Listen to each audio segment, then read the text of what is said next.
Bonjour à toutes et à tous, et bienvenue sur la chaîne Projet Ventilo. La fiction sur YouTube, il faut se rendre à l'évidence, ça ne marche pas, à moins qu'on ait déjà une certaine notoriété. Et je trouve ça vraiment dommage, parce qu'une web-série, un court-métrage ou un long-métrage, à produire, c'est quelque chose qui prend énormément de temps. Et j'en sais quelque chose.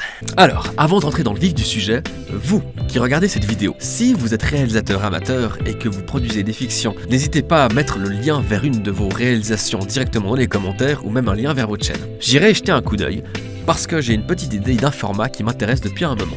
Mais ça, on en reparlera plus tard. Mais aujourd'hui, ce n'est pas ce qui nous intéresse. Car comme vous l'avez vu dans le titre, on va critiquer les courts-métrages de Cyprien.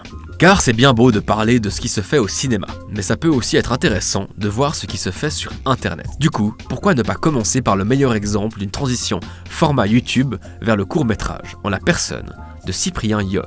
Du coup, première chose, on va définir comme court-métrage de Cyprien tous les courts-métrages qui se trouvent sur sa chaîne et qui sont au moins réalisés ou écrits par lui. Et là, j'avoue avoir été un peu déçu, parce qu'en vérifiant bien le générique, La Science de l'amour, que je trouvais comme un des plus aboutis, n'a ni été écrit, ni réalisé par Cyprien. Du coup, on n'en parlera pas ici, désolé. Mais voilà donc la liste qui en ressort. Technophobe, Le Hater, La Cartouche, Le Déménagement, Dessine-moi un alien, Minori et L'autre moi. Et on va analyser chacun de ces courts-métrages avec 4 critères. Le scénario, la mise en scène, le jeu d'acteur, le son et la musique. On va les analyser les uns après les autres, dans l'ordre chronologique de leur sortie. C'est parti. Technophobe. Dans ce film, on voit le personnage principal qui devient soudainement allergique à la technologie, et cela est démontré par le fait qu'à chaque fois qu'il touche un objet électronique, cet objet le brûle. Concernant le scénario, on sent que ce sont les débuts de Cyprien à l'écriture. Et on va commencer par le plus gros problème de la dite écriture, le titre. Technophobe ne signifie pas être allergique à la technologie, mais en avoir peur. Et c'est pas vraiment la technologie, mais plutôt les engins électroniques. Oui, je sais, ce n'est qu'un détail, et je pense surtout que c'était pour faire plus vendeur. Parce que allergique aux engins électroniques, c'est pas ouf comme titre. De leur côté, les dialogues sont forcés et on a plus l'impression d'être dans une succession de sketchs que dans un vrai court-métrage. Pour la mise en scène, pas grand chose à dire, ça fait le taf, sans extravagance. Les comédiens, quant à eux, viennent presque tous de l'univers YouTube et jouent leur rôle. Donc rien de bien folichant, même si Jules Fou est toujours aussi drôle. Pour le son et la musique, ça fait le taf. Ok, passons au hater. Le hater nous présente un échange à table pour savoir qui a écrit un commentaire négatif sur une vidéo postée en privé par le personnage principal. L'idée de base est sympathique. Ici, on s'intéresse à l'importance des avis sur le net et de la violence qu'on peut engendrer sous anonymat. Les dialogues s'enchaînent en ping-pong. C'est dynamique, mais certains semblent toujours trop forcés. Et la justification finale n'est pas très bien expliquée à mon sens.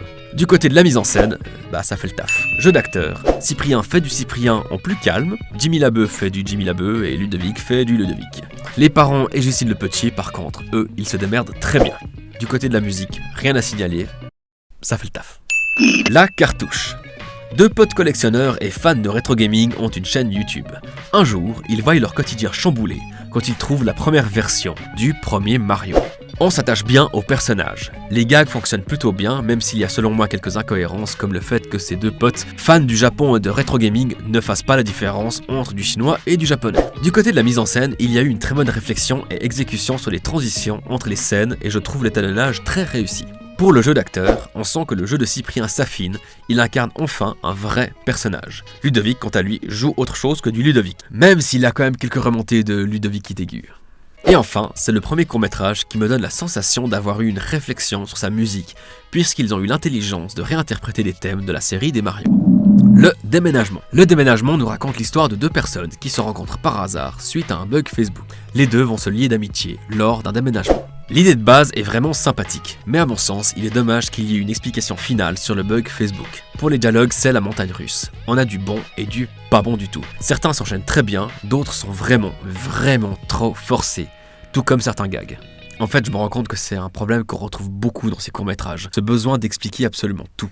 Je pense que c'est un résidu des sketchs type podcast, comme s'il fallait toujours tout expliquer tout illustré pour être bien sûr que le public ait bien compris la blague. Mais bon, passons à la mise en scène. De ce côté, ça s'enchaîne bien, l'étalonnage est plutôt joli, ça fait le taf. Pour le jeu d'acteur, c'est comme les dialogues, c'est la montagne russe. Il y a des moments de grande sincérité et d'autres qui sonnent vraiment très faux. Faute aux acteurs ou au texte, difficile à dire, mais je sais que Slimane Baptiste Berhoun a déjà pu prouver son talent d'acteur sur d'autres séries. Du côté de la musique, rien à signaler de particulier, ça fait le taf. Lunaire. Ici, on nous raconte l'histoire de deux frères qui ont de la peine à communiquer. L'un veut plaire à une certaine fille et l'autre a la tête dans la lune, toujours en train d'imaginer des concepts de science-fiction pour ses romans. Lors d'une soirée, un braqueur rentre dans l'appartement où a lieu une fête où tous les deux se trouvent. Le frère dans la lune va alors user de son imagination débordante pour protéger les personnes présentes. L'idée est bonne et bien expliquée. La relation entre les deux frères est très bien mise en place et j'ai trouvé ce court-métrage à la fois drôle et touchant. Et pour ça, bien joué, parce qu'il y a beaucoup de comédies françaises qui sont sur cet équilibre précaire et qui souvent se pètent la gueule. Du côté de la mise en scène, il y a de bonnes idées visuelles et un très bon étalonnage. En plus, ils en jouent dans les scènes absurdes pour accentuer les récits du petit frère. Quant à l'interprétation, on a le droit à une nette amélioration de la part de Cyprien, qui parvient de mieux en mieux à travailler son rôle et le joue plus en finesse. Les autres acteurs se démerdent tous très bien. La musique, quant à elle, va à l'essentiel. Et ça fait le taf. Mais on notera tout de même une très belle chanson de générique interprétée par Pomme. Dessine-moi un alien. Dessine-moi un alien nous raconte l'histoire d'un jeune hippie qui donne un cours de dessin à une classe et un alien débarque dans l'école. Ok, passons au scénario. J'ai de la peine avec ce court-métrage. Ce n'est pas que je l'aime pas, mais je sais pas sur quel pied danser. L'idée est chouette, mais je comprends pas la morale ou le message. S'il y a une morale ou un message. Alors parlons mise en scène. Rien de bien impressionnant. Il y a des jolis effets spéciaux et un certain travail fait pour rendre l'alien crédible. En gros, j'ai envie de dire que ça fait le taf. Et pour le jeu d'acteur, Cyprien est plus dans la caricature, mais la petite déglingue tout. Du côté de la musique, on va être original et dire que ça fait le taf. Et voilà. Ok, passons à Minori. Dans ce court-métrage tourné au Japon, on nous présente l'histoire d'un jeune homme français et d'une jeune femme asiatique, tous deux souhaitant devenir mangaka. Les problèmes surviennent quand, par mégarde, ils échangent leurs dessins. Le français se lance alors dans une course contre la montre à travers Tokyo pour retrouver la jeune femme qui a ses dessins. J'ai trouvé l'histoire touchante et plutôt bien écrite. On sent l'amour que Cyprien porte envers la culture japonaise. On a aussi le droit à de très belles images de la part de François Descraques, dont j'ai toujours admiré le travail. Le gars sait composer un cadre et il l'a déjà prouvé dans ses réalisations passées. Du côté du jeu d'acteur, Cyprien, encore une fois, s'améliore, même si ce rôle ne doit pas beaucoup le dépayser. Sinon, en tant qu'occidental, difficile de juger le jeu d'acteur des japonais, même s'il me semble plutôt crédible. Et enfin, on a une musique qui est l'un des points forts de ce court-métrage. J'ai trouvé que les morceaux avaient vraiment un charme particulier et le thème principal est particulièrement beau. Ok, passons maintenant au dernier court-métrage en date au moment où je tourne cette vidéo, L'autre moi. Cette fois, on nous raconte l'histoire d'un vendeur de canapés qui a toujours rêvé de se lancer dans le one-man show, mais qui n'a jamais osé. Un soir, il rencontre une autre version de lui-même qui, lui, a osé se lancer sur scène. On va être franc, le concept de discuter avec un autre soi n'est pas des plus originales et c'est un scénario déjà beaucoup utilisé. Mais ici, ça fait le taf. Et il y a quand même quelques originalités, notamment dans le fait que le personnage principal n'est pas malheureux dans sa vie. Celle-ci lui convient et on ne tombe pas dans le cliché du patron est un salaud. La plus grande difficulté de la mise en scène était de rendre crédibles les dialogues entre les deux Cypriens. Et mine de rien, ils s'en sont très bien sortis, et on n'y voit que du feu, avec notamment quelques jolis plans, comme celui du miroir. Bon, après, on est sur du champ contre champ avec doublure, donc rien d'extraordinaire dans la majorité des cas. Mais ça passe. Pour le jeu d'acteur, encore une fois, on sent que le jeu de Cyprien s'affine, mais rien de bien extravagant, et certains dialogues sonnent encore trop faux. De nouveau, difficile à dire si c'est une question d'écriture ou d'interprétation. Et sinon, rien d'extraordinaire du côté de la musique. Ça fait le taf, même si le thème principal est très joli. Bon, voilà une bonne chose de faite. Mais au final, que tirer de tout ça? Vous avez vu la jauge, ça fait le taf, grimper tout le long de la vidéo. Ça montre à mon sens que Cyprien se contente de trop peu. Ses courts-métrages ne sont pas mauvais en soi, et il sait s'entourer de personnes douées pour réaliser ses projets. Mais je ne peux que regretter le fait que, avec les moyens à sa disposition, il pourrait proposer bien plus, quitte à dérouter son audience. Et c'est pour ça que j'étais déçu de découvrir qu'il n'a ni écrit ni réalisé La science de l'amour, qui était à mon sens le plus abouti de ses courts-métrages, puisqu'il osait apporter une touche sérieuse et assez sombre à son image de youtubeur.